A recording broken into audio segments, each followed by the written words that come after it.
Bill Ackman, How to Prepare for a Market Crash, the 2022 Recession. Investor William Ackman, whose views are widely watched on Wall Street, said that the U.S. central bank's ultra-easy monetary policy has created a classic bubble, and that he thinks the Federal Reserve will need to tighten rates more quickly to fight inflation. Welcome back to Investor Secrets. Today we're going to talk all about what Bill Ackman said about the market crash and what's coming in 2022. So watch the video till the end, because today's video is going to be the bomb. Now let's get to our topic.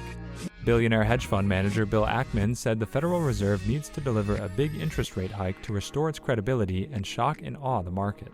In a series of tweets on January 15th, Ackman said the Federal Reserve could work to restore its credibility with an initial 50 BPS surprise move to shock and awe the market, which would demonstrate its resolve on inflation. Ackman said the Fed was losing the battle against inflation, which has risen to its highest in almost 40 years, as the economy has reopened and created shortages of raw materials and even available workers. Ackman said the central bank was behind the curve and added that there would be painful economic consequences for the most vulnerable. He questioned whether 3 or 4 interest rate rises this year would be enough. Financial markets reflect an expectation that the Federal Reserve will raise interest rates 4 times this year, according to CME Group's FedWatch tool, starting with a 25 basis point increase in March.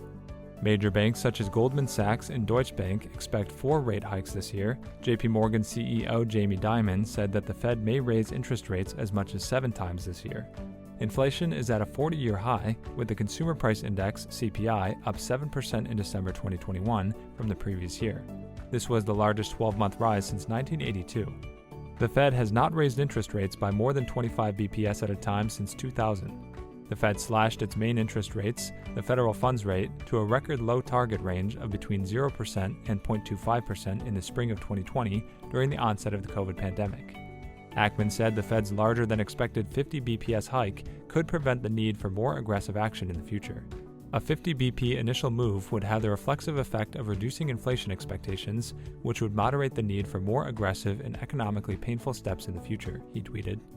Fed Chairman Jerome Powell said last week that it would take higher interest rates and tighter monetary policy to rein in consumer inflation, and the economy was strong enough to withstand both. Will 2022 go down in financial history as the year the music stopped?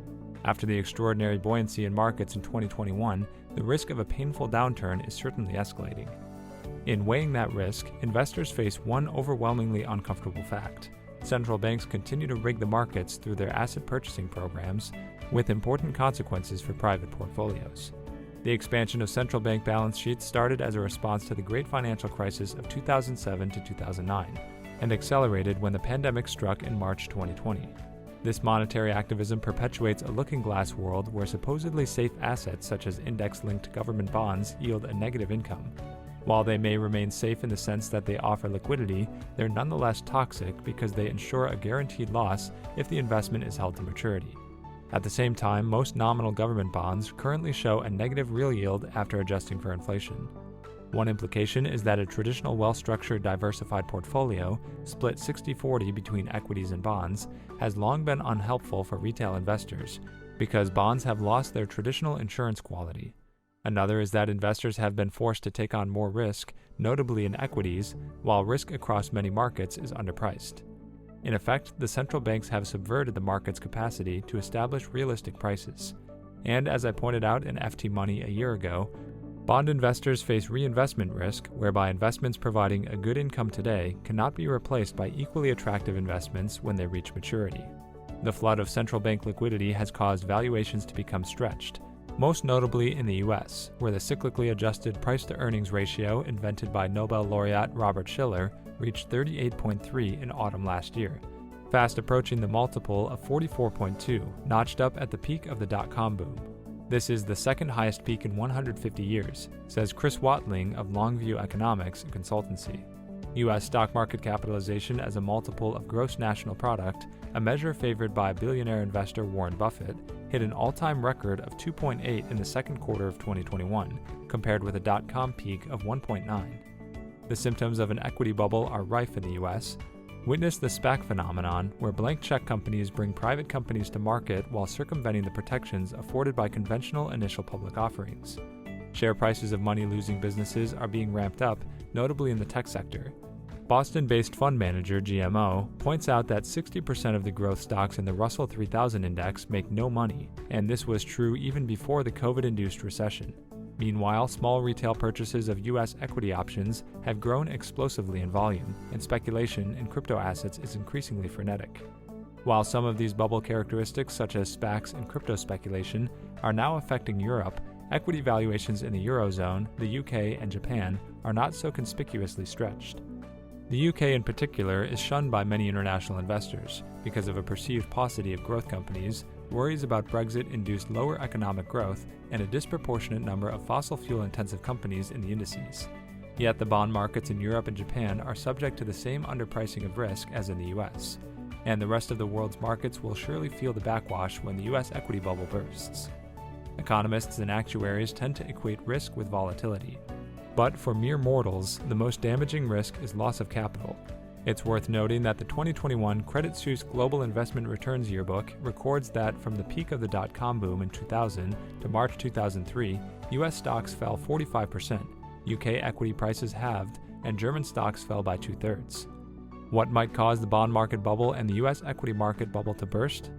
A new and devastating variant of the coronavirus is an obvious possibility. But in a market overwhelmingly driven by policy, the more predictable catalyst is policy reversal. Having initially argued that the surge in inflation since the pandemic struck in March last year was transitory, central bankers are now edging towards a less sanguine view. The fiscal policy boost in the US since the COVID shock has been huge in relation to plausible guesses about the size of the output gap, which records the amount of slack in the economy. This contributes to demand pull inflation. Meanwhile, companies have found that they can pass on cost inflation arising from supply chain shortages relatively easily to customers. They are also conceding higher wages in a tight labor market. The same factors are at work in the UK and continental Europe, though the fiscal numbers are on a lesser scale than in the US. There's a strong likelihood, then, that the big increase in money supply arising from ultra-loose monetary policy will be reflected in higher prices of goods and services, in contrast to the period after the 2007 to 2009 financial crisis, where monetary expansion simply boosted asset prices. In today's more inflationary environment, the U.S. Federal Reserve and other central banks are reining back or tapering their asset purchases, which have been an important prop to bond and equity markets. For its part, the Bank of England's Monetary Policy Committee raised its policy rate by 0.15 percentage points to 0.25% in December. Central bankers have long been anxious to return to a level of interest rates closer to historical norms, which would give them greater ammunition to restimulate the economy in the event of a new financial crisis or recession. That's all for today.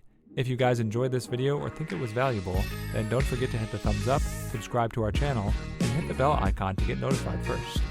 Also, feel free to let us know your thoughts about the next video in the comment section down below.